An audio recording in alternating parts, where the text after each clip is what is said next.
자리에 앉으시겠습니다.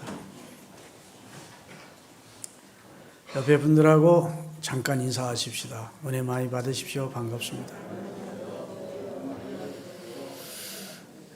오늘 본문에 의지해서 무신론자의 참혹한 종말, 그런 제목으로 하나님의 말씀을 소개할 때 성령 하나님이 여러분 각 심령 속을 터치하시면서 큰 은혜를 주시기를 바랍니다.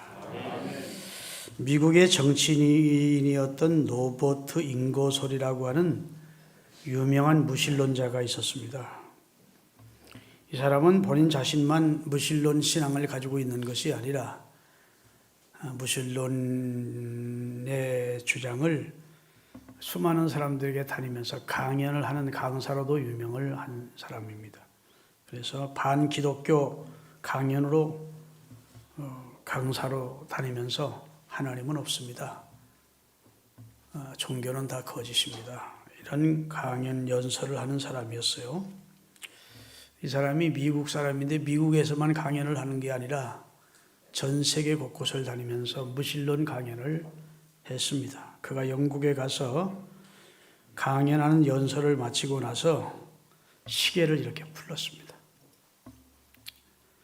풀러가지고 여러분, 하나님을 거역하는 자는 하나님이 산산히 깨트리겠다고, 하나님을 거역하는 자는 심판하시겠다고 성경에 기록되어 있습니다. 내가 지금 하나님을 거역할 것입니다. 하나님을 모욕할 것입니다. 하나님을 욕할 것입니다. 만약 하나님이 살아계시다면 지금부터 재서 5분 안에 나를 죽이셔야 됩니다.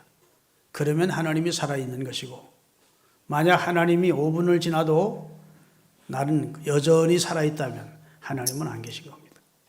여러분, 하나님이 있다는 허황된 신앙을 가질 필요가 없습니다. 내가 여러분 앞에 테스트를 하겠습니다. 그리고 온갖 말로 하나님을 모욕하고 하나님을 거역하는 말을 한 다음에 자, 이제부터 잽니다. 그리고 5분을 재기 시작한 거예요. 사람들이 숨죽이면서 조용히 5분을 기다렸습니다. 근데 아무 일이 일어나지 않는 거예요. 그러니까 이 사람이 의기양양해서 여러분 보셨죠? 하나님은 안 계신 겁니다. 하나님이 계시다면 여러분 앞에서 참남된 말로 하나님을 모욕한 나를 심판해야 하나님이 계실 것이라고 내가 여러분 앞에 말을 했고, 하나님도 계시다면 들었을 겁니다. 그러면 나를 심판하셔야 하나님이 살아계신 겁니다. 하나님이 살아계시지 않기 때문에, 하나님이란 존재가 없기 때문에 하나님은 듣지도 못했고 나를 심판하지도 않는 것입니다. 여러분, 이 사실로 인해서 하나님이 있다고 하는 허황된 그런 유신론에 속지 마십시오. 이렇게 강연을 거의 끝맺히려고 할 때 조세프 포크라고 하는 영국 사람이 이렇게 말했습니다. 여보시오, 젊은 미국 신사 양반, 하나님께서 겨우 5분 정도만 인내하시는 분이라는 말이요. 당신은 당신 자식이 당신을 모욕하고 당신을 죽이라면 당신은 당신 자식을 죽이겠소? 하나님이 살아계시지 않아서 당신이 죽지 않는 것이 아니고 하나님은 당신조차도 사랑하시오. 그리고 무한히 인내하시는 분이라오.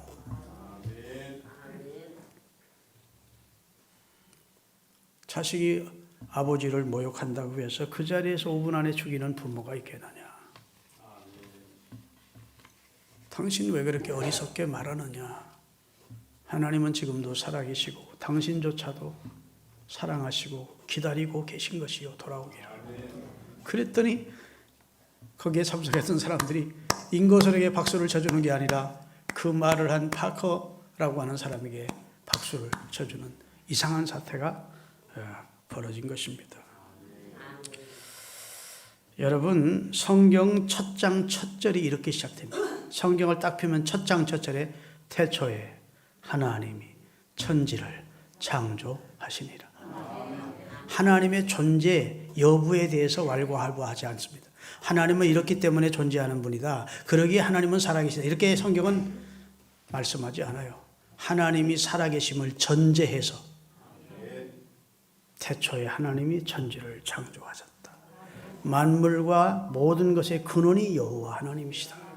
이렇게 선언을 하고 있습니다. 철학자였던 플라톤이라고 하는 사람은 따라합시다. 무신론은 영혼의 질병이다. 무신론은 영적인 환자라는 겁니다. 영적으로 병든 자라는 주장이라는 겁니다. 누구나 본능적으로 가지고 있는 종교심을 거부하는 것입니다. 칼빈은 인간의 마음속에는 종교적인 씨앗이 있다 그랬어요. 이 종교적인 씨앗은 학습을 통해서 배우거나 경험을 통해서 알게 된 것이 아닙니다. 하나님이 사람을 지으실 때 하나님을 알만한 것을 우리 속에 넣어주셨대요. 그리고 영혼을 사모하는 마음을 우리에게 주셨대요. 그래서 인간은 종교적 존재로 하나님이 지어서 하나님을 찾아 발견할 수 있도록, 그래서 구원할 수 있도록 하나님이 인간은 특별한 존재로 지어 주신 것입니다. 할렐루야. 철저한 미술론자였던 프랑스의 볼테르가 죽음을 앞두고 이렇게 선언했습니다. 나는 하나님과 사람에게 버림을 받았다. 나는 지옥으로 떨어지는구나. 오 예수요 하면서 울부짖으며 죽었대요. 죽음을 앞에 놓고 보니까 자기가 하나님이 없다고 주장했던 것이 너무도 허무맹랑한 주장이었음을, 헛된 주장이었음을 깨닫고 죽으면서 예수님의 이름을 부르며 나는 하나님에게도 버림받았고 사람에게조차도 버림받았다고, 나는 지옥으로 떨어지고 있다고 외쳤다는 거예요. 어린 바다 물고기가 큰 물고기에게 이런 질문을 했습니다. 저보다 나이도 많고 경험이 많으시니 저를 좀 도와주십시오. 나는 지금까지 바다라고 부르는 그곳을 어떻게 하면 찾아갈 수 있습니까? 지금까지 바다라는 곳을 찾아 헤맸지만 다 허사였습니다. 저를 좀 도와주십시오. 그러니까 이 어린 물고기를 물끄러미 바라보던 나이 많은 큰 물고기가 네가 눈을 뜨고 있는 곳이 바다고 네가 지금 몸을 들고 헤엄치고 있는 곳이 바다야. 아멘. 하나님이 어디 있나 생각할 필요 없어요. 하나님이 지으신 천지 만물을 보면서 하나님을 느낄 수 있고 하나님의 숨결과 숨결을 영적으로 느끼며 우리가 사는 겁니다. 하나님 찾아 나설 필요가 없어요. 모든 만물이 하나님의 신성을 보여주고 있대요. 믿습니까?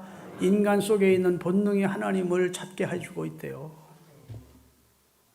바다라는 특별한 곳에 가서 바다를 찾는 게 우리가 하나님의 은혜 안에 모든 인생은 살아가고 있는 것입니다. 할렐루야. 사랑하는 여러분, 우리 인간들이 대부분 인거소리라는 무신론자와 같이 유한한 인간의 잣대로 무한하신 하나님을 시험하기도 하고 테스트해 보려고 하는 겁니다. 그리고 참남된 말을 거침없이 내뱉는 무신론자들 투성이입니다. 이 세상은. 그래서 하나님 없이도 문제없이 사람은 살 수 있어. 하나님 같은 신은 애초부터 존재하지 않아. 하나님을 믿는 것은 시간 낭비야. 하나님을 믿고 사는 것은 비이성적이고 비상식적이야. 이렇게 애써 자기들이 주장을 하는 겁니다. 그런데 오늘 본문의 내용은 이렇게 생각하고 살았던 어리석은 한 부자 이야기입니다. 이 사람은 하나님은 없다고 생각했습니다. 이 세상의 전부인 줄 알았습니다. 그래서 이 세상 위주로 인생을 살았어요. 그의 삶은 무엇 하나 부족한 것이 없었습니다. 왕들이나 입는 비싼 옷인 자색 옷을 입었습니다. 그리고 고가의 고운 베옷을 입었습니다. 그리고 날마다 호화로이 잔치를 열고 친구들, 이웃들을 초청해서 잔치를 하면서 살았습니다. 그리고 그에게는 아내도 있었고 자식도 있었고 또 형제 간의 우애도 깊었습니다. 아마 지옥에 가서 내 형제 5이 지상에 있는데 나처럼 지옥에 오지 않고 그들은 회개하고 천국에 올 수 있게 해달라고 간청한 것을 보면 형제 간의 우애가 깊었던 사람임을 알 수 있습니다. 그래서 이 사람은 모든 사람이 부러워할 만한 모든 여건, 모든 축복을 누리고 인간적으로는 풍요를 누리고 있던 사람이었습니다. 굳이 하나님을 찾을 필요성도 느끼지 못했고 하나님을 섬기며 살아야 되겠다고 하는 결단을 할 필요가 없었습니다. 그리고 하나님을 믿고 경배하면서 믿음으로 사는 사람들을 비웃었을 겁니다. 냉소했을 겁니다. 그런데 그가 막상 죽고 나니까 어떤 일이 발생했느냐. 오늘 본문 23절, 24절에 기록되어 있습니다. 띄울 테니까 같이 한번 읽겠습니다. 본문 23절, 저가 음부에서, 여기 지옥입니다. 지옥에서 고통 중에 눈을 들어 멀리 아브라함과 그의 품에 안겨있는 나사로를 보고 불러 가로되 아버지 아브라함이여 나를 긍휼히 여기사 나사로를 보내어 그 손가락 끝에 물을 찍어 내 혀를 서늘하게 하소서. 내가 이 불꽃 가운데서 고통당하고 있습니다. 여기 나사로는 사람의 이름이 거명이 됩니다. 그런데 이 나사로는 지금 죽어서 구원받아 믿음의 조상 아브라함의 품에 안겨서 천국을 누리고 있었습니다. 자기는 지금 지옥의 고통을 당하고 있는데 불꽃 가운데서 여러분 손 하나만 불에 닿아도 막 엄청 뜨거운데 되는데 온몸이 불 속에서 불꽃 가운데 소금치도 할 것이라고 했으니 얼마나 고통스러웠겠습니까?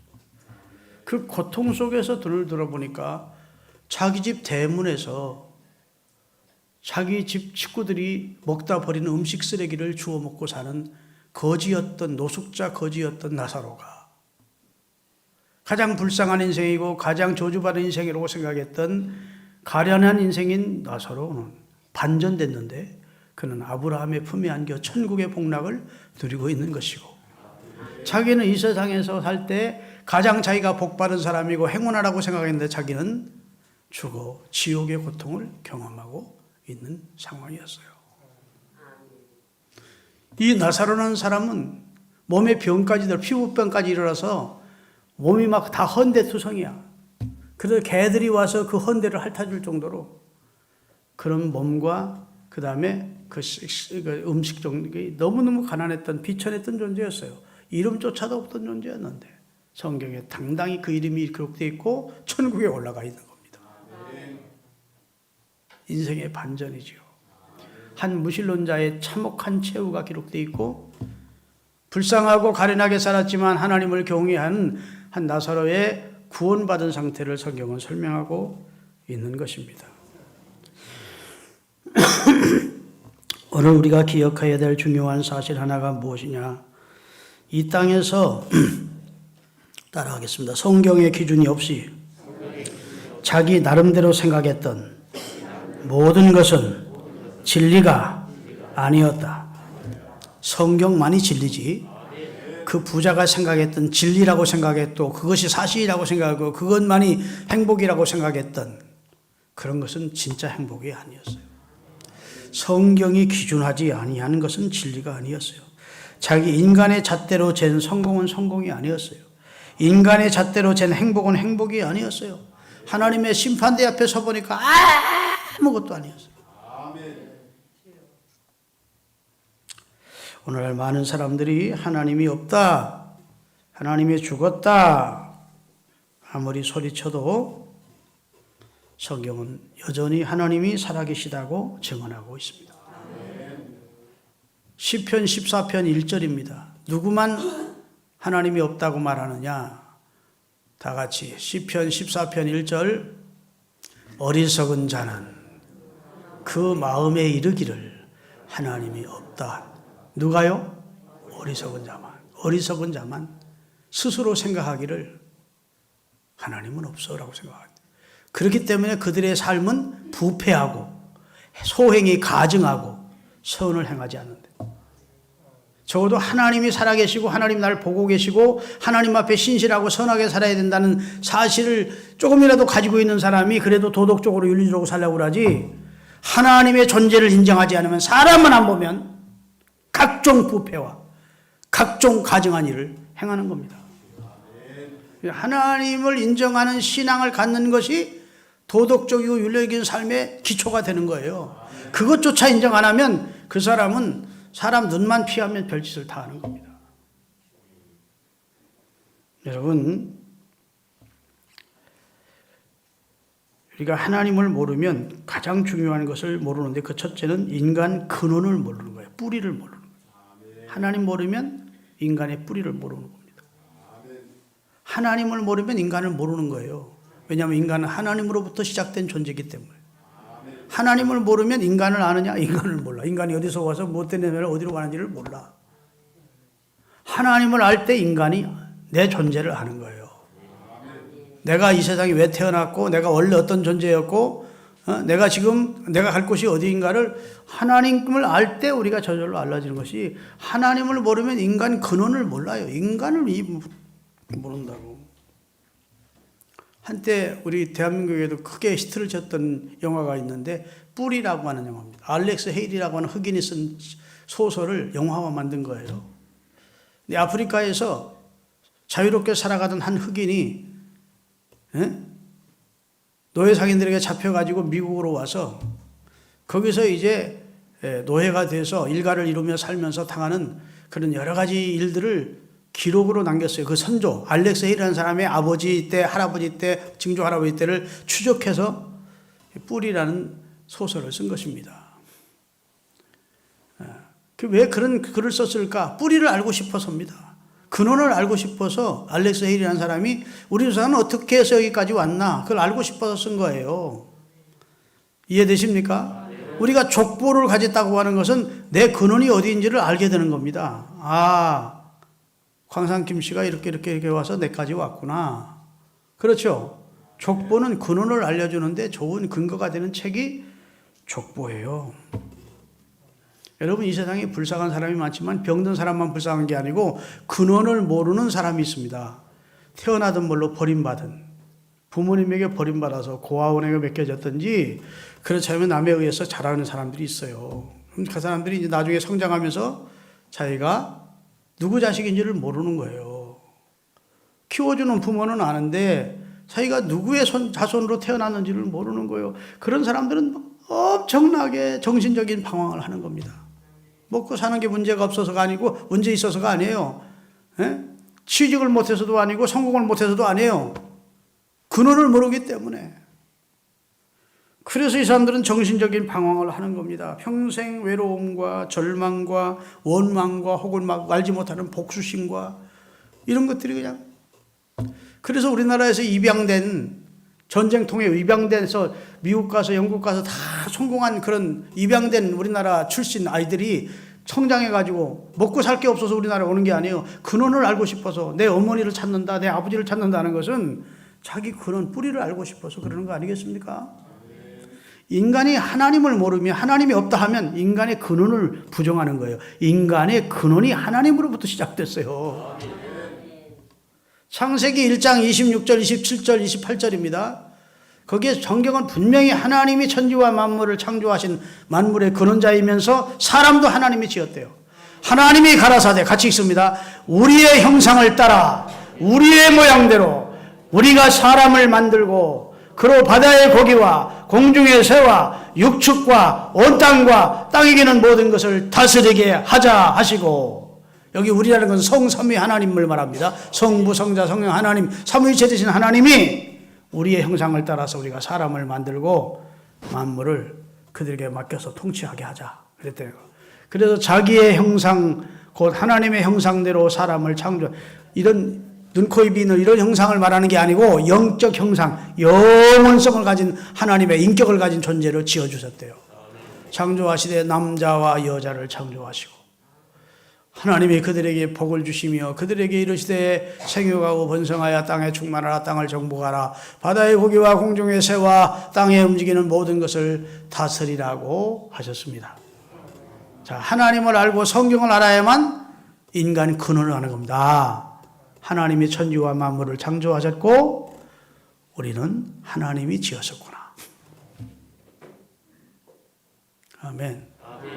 아메바가 진화돼 가지고 사람이 된 게 아니고, 원숭이가 어느 날 진화돼서 사람이 된 게 아니고, 하나님에 의해서 창조된 창조론을 믿는 신앙을 가져야만 여러분 우리가 방황하지 않습니다.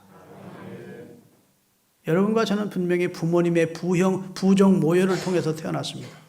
그러나 우리 위에 선조, 원조, 꼭대기로 올라가면 아담과 하와는 부정 모혈을 통해서 태어난 존재가 아니고 하나님에 의해서, 오늘 본문 말씀, 지금 읽은 말씀처럼 하나님에 의해서 창조됐어요. 그러기에 인간을 창조하신 분이 하나님이십니다.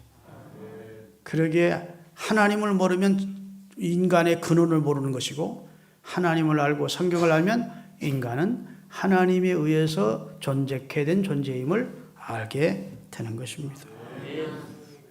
할렐루야.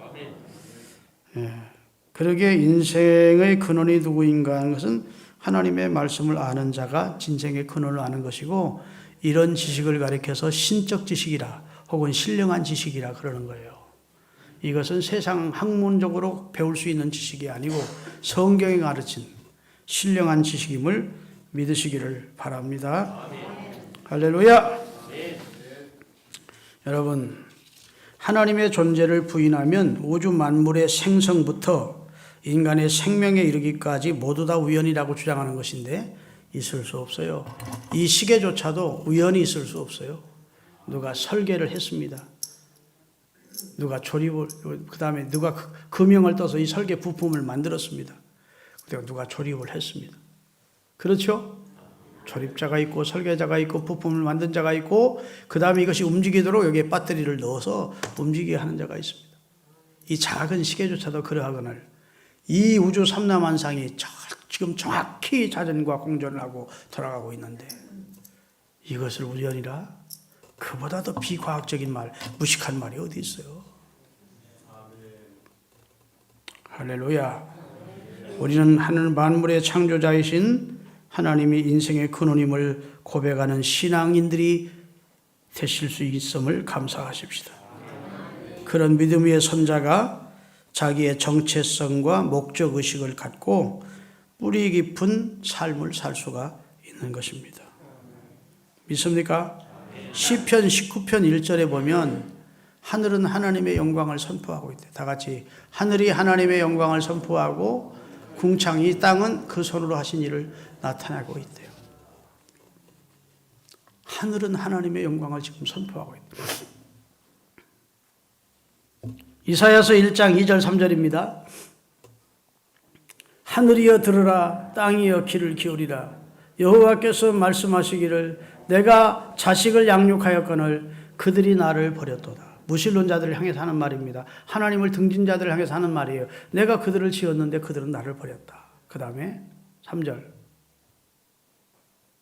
소는 그 임자를 알고 나귀는 그 주인의 구유를 알건만은 내 백성은 나를 알지 못하고 내 백성은 깨닫지 못하는구나 하고 하나님을 인정하지 않고 사는 인생들을 향한 하나님의 한탄 탄식 소리입니다. 사랑하는 여러분, 인생의 근원이 하나님이라는 사실을 범사에 인정하고 사실 수 있기를 바랍니다. 두 번째, 인생의 실상이 하나님 모르면 인간이 어떤 존재인지 뿌리만 모르는 게 아니라 실상도 모릅니다. 소련의 우주 비행사였던 게르만 티토이라고 하는 사람이 우주 비행을 하고 돌아와서 기자들 앞에서 이렇게 말했습니다. 사람들은 하나님이 저 우주에 계시다고 말합니다. 하지만 제가 우주 여행을 하면서 아무리 주위를 둘러봐도 하나님은 볼 수 없었습니다. 하나님은 안 계십니다. 저는 하나님은 믿지 않고 인간의 지식과 과학을 믿습니다라고 자랑스럽게 기자회견을 했습니다. 동시대에 미국의 우주 비행사가 또 달나라에 가서 우주 비행을 하고 돌아와서 이렇게 말했습니다. 달나라에서 직접 통화를 했는데 원더풀 막 계속 부르는 거예요. 너무 아름답습니다. 너무나 아름답습니다. 하나님이 창조한 세계가 이렇게 아름다울 수가 없습니다. 하나님을 찬양합니다. 같은 우주를 보면서도 무신론자는 하나님 안 보여. 없었어. 만날 수 없었어. 찾을 수 없었어 하는 것이고, 창조하신 하나님, 우주의 모든 것의 근원이 되시는 하나님을 알고 믿는 사람이 볼 때는 너무나 아름답습니다. 너무나 귀합니다. 하나님을 찬양합니다. 이렇게 아름다운 피조물을 창조하신 하나님을 찬양합니다. 그랬다니까. 여러분, 우리 인간이요 17세기에 들어서면서 문예 부흥운동이라고 하는 것이 일어났습니다. 그래서 인간의 지식과 과학을 발전시켜 왔습니다. 급속도로 지식과 과학을 발전시키면서 하나님의 영향을 받지 말고 인간 주도의 삶을 살아보자 하고 이게 문해부흥운동 일어났어요. 르네상스 운동이라고 하는데, 일어나면서 인간이 기술을 발달시키고 과학을 발전시키면서 야, 이런 식으로 가면 21세기는 천국과 같은 유토피아를 이룰 수 있겠다. 세상은 사람의 수명도 길어지고 그 다음에 세상은 낙원과 같이 될 것이라고 큰 꿈을 가졌었습니다. 장밋빛 환상을 가졌었어요. 그런데 세계 제1차 대전을 겪으면서 세계 제2차 대전을 겪으면서 그 꿈이 다 박살이 난 겁니다. 곳곳에 피스터바 같은 전염병이 창궐하면서 인간이 이념으로 서로 이념으로 서로 각 나라가 나라끼리 싸우면서 인간이 개조되지 않는 한, 악하고 부패한 인간이 이 세상을 다스리는 한, 이 세상은 절대로 천국이 올 수 없다. 그래서 환경이 점점 나빠지고 공해가 점점 더 공해로 진하여 범죄가 창궐하고 대량 살상 무기가 발전이 되고 핵과 이런 것들이 만들어지면서 인간은 점점 종말을 향해서 가고 있구나. 이렇게 느낀다고요. 아멘. 그 아름답고 깨끗했던 지구의 환경이 너무 지금 나빠지고 공해로 인해서 계속해서 오존층이 무너져가고 있고 서로 더 많은 사람을 죽이겠다는 살상무기는 계속 만들어지고 있고, 여러분 코로나19가 어떻게 시작된지 아십니까? 중국에서 생화학 무기를 우한이라는 곳에서 만들다가 거기서 유출된 겁니다. 생화학 무기라고 하는 것은 균으로 바이러스 사람을 죽이는 무기예요. 무서운 세상입니다. 그래서 하나님을 거부하고 사는 인생은 결국 인간이 심령으로 새롭게 변화되지 않으면 그런 인간에게 점점 과학이 발전되고 무기가 개발될수록 인간은 더 절망적인 상황으로 가는 겁니다. 아멘. 그래서 로마서 12장 2절에 보면 심령이 변화되는데요. 로마서 12장 2절 다 같이 읽겠습니다. 너희는 이 세대를 본받지 말고 오직 마음을 새롭게 함으로 변화를 받아. 마음이 새로워진대. 겉모양이 옷 모양사가 헤어스타일이 새로워지는 게 아니라 마음이 새롭게 함으로 변화를 받아. 하나님이 선하시고 기뻐하시고 온전하신 뜻이 무엇인지를 분별하는 새 사람이 될 때만 인간은 하나님이 기뻐하는 삶도 살 수 있고 하나님이 기뻐하는 나라도 만들 수 있는 것이지, 사람이 개조되지 않는 한 아무리 인간이 지식이 발전하고 과학이 발전할수록 더 위험해지고 더 절망적인 상황을 맞게 될 가능성이 많은 거예요. 인간이 인간의 문제를 해결할 수 있습니다. 하나님이 없다는 자들이 무지의 두 번째가 인간의 실상을 모르는 거예요. 에베소 4장 18절입니다. 같이 읽겠습니다. 저희 총명이 어두워지고 저희 가운데 있는 무지함과 저희 마음의 굳어짐으로 말미암아 하나님의 생명에서 떠나 있는 존재, 그게 하나님을 버린 사람들의 영적인 상태입니다. 총명이 어두워졌고 무지함과 저희 마음에 굳어진 마음이 강팍해져서 하나님의 생명에서 떠나 있는 상태. 디모데전서 5장 6절에 보면 일락을 좋아하는 자는 살았으나 죽었느니라.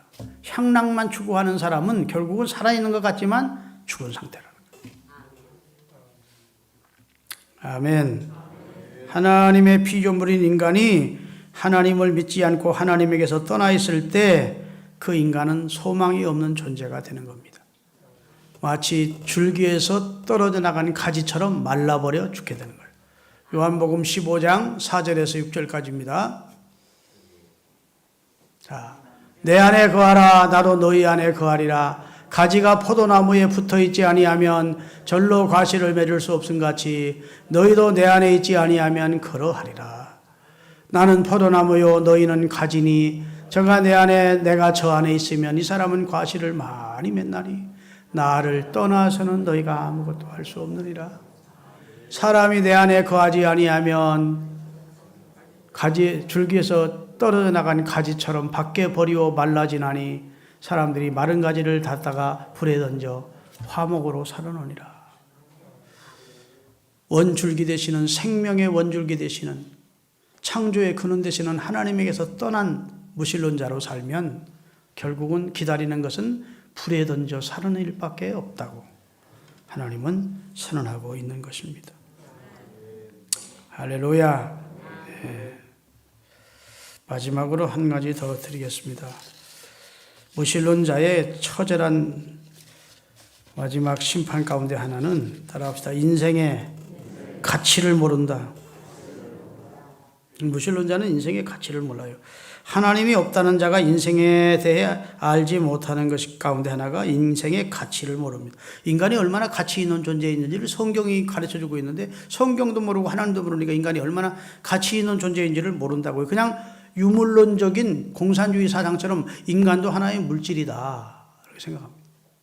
그들이 주장하는 그런 공산주의나 어떤 유토피아를 이루기 위해서는 인간은 얼마든지 죽여도 된다는 겁니다. 그래서 인간은 영혼을 가진 존재가 아니고 인간도 동물과 다를 바 없는 그런 존재이기에 물질에 지나지 않는다. 그런 사람들은 인간의 인권의 인간의 존엄성을 중요하게 생각하지 않습니다. 영혼의 가치를 인정하지 않습니다. 인간은 자기들의 어떤 세계를 구축하는 도구에 지나지 않는다고 생각하기 때문에 도구가 되지 않으면 그냥 살상을 하는 것이죠. 여러분, 하나님은 인생을 참으로 특이한 존재로 지었습니다. 너무 심각하게 앉아있지 마시고 아멘 좀 하세요. 우리는 걸작품이 하나님의 걸작품. 세상에 어떤 피조물과도 비교가 없을 만큼 특별한 존재로 하나님이 지었어요. 비록 인간이 범죄해서 하나님의 형상의 일부가 손상되었다 할지라도 여전히 인간에게는 하나님의 형상이 남아 있습니다. 인간이 범죄함으로 인해 하나님이 주신 통치권이 상당한 침해를 받았지만 여전히 자연을 다스리는 통치권을 하나님이 인간에게 부여해 주신 상태입니다. 아멘. 여전히 하나님은 인간을 사랑하고 계시고 그 인간을 구원해 주시기를 원하고 병든 인간을 고쳐주시기를 원합니다. 왜일까요? 왜 그럴까요? 하나님의 걸작품.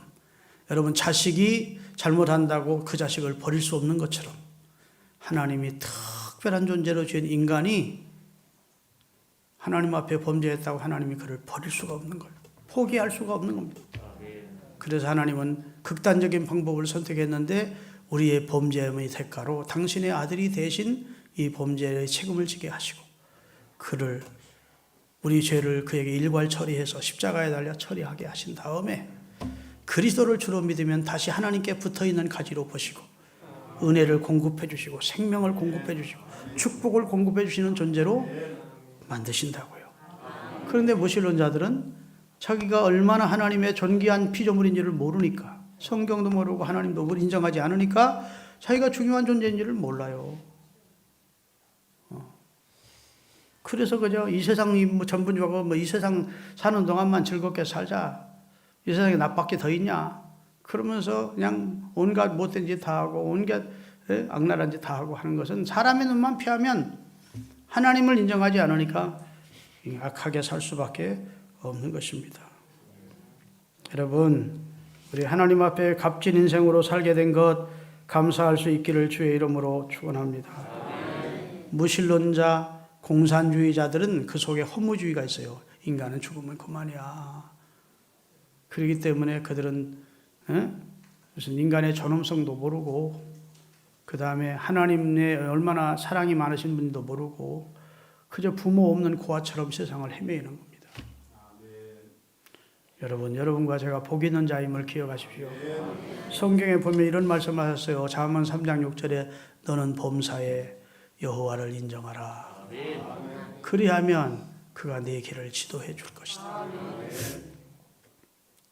너는 이란 말은 우리를 말하고 범사라는 말은 모든 일에 하나님을 인정하래요. 뭘 인정하래? 하나님이 주권자 되심을 인정하래요. 하나님이 주인 되심을 인정하래요. 높이기도 하시고 낮추기도 하시고 죽이기도 하시고 살리기도 하시고 할렐루야. 흥하게 하기도 하고 망하게 하시는 사무엘상 2장 6, 7절 띄우겠습니다. 여호와는 죽이기도 하시고 살리기도 하시고 음부에 내리게도 하시고 살리기도. 7절. 여호와는 가난하게도 하시고 부하게도 하시며 낮추기도. 다 여호와 하나님의 장중에 인간의 생사화복과 한 국가의 흥망성쇠가 그 장중에 있다는 것을 인정하라는 겁니다. 아멘. 내 마음대로 내 뜻대로 내 인생을 살 수 있는 것이 아니고 우연이 아니고 하나님의 주권적인 섭리가 내 안에 다 있어요. 나를 향한 하나님의 섭리가 있다고요. 그래서 하나님의 오늘까지의 내 삶이 하나님의 섭리의 결과임을 믿으시는 여러분이 되시기를 주의 이름으로 축원합니다. 어떤 분이 이렇게 고백했습니다. 따라합시다. 내 고집을 버리고 하나님의 주권에 순종하니 내 모든 삶에 변화가 나타났고 하나님의 은혜와 축복이 임했다. 그게 새롭게 하소서에 나와서 간증하는 한 분의 이야기입니다. 내 고집을 버리고 하나님의 주권에 순종하기 시작했을 때 하나님이 내 인생의 주인 되심, 내 가정의 주인 되심, 내 사업의 주인 되심을 인정하며 살기 시작할 때부터 하나님이 내 삶 속에 은혜를 주시더라, 복 주시더라, 인도해 주시더라 고백했어요. 여러분 영적 고아가 아니고 하나님의 아들, 딸로 살아가고 있음에 감사하십시다. 그리고 하나님의 절대 주권을 인정하고 참 신앙인답게 흔들림 없이 살아가시는 우리 모두가 될 수 있기를 바랍니다. 기도하겠습니다.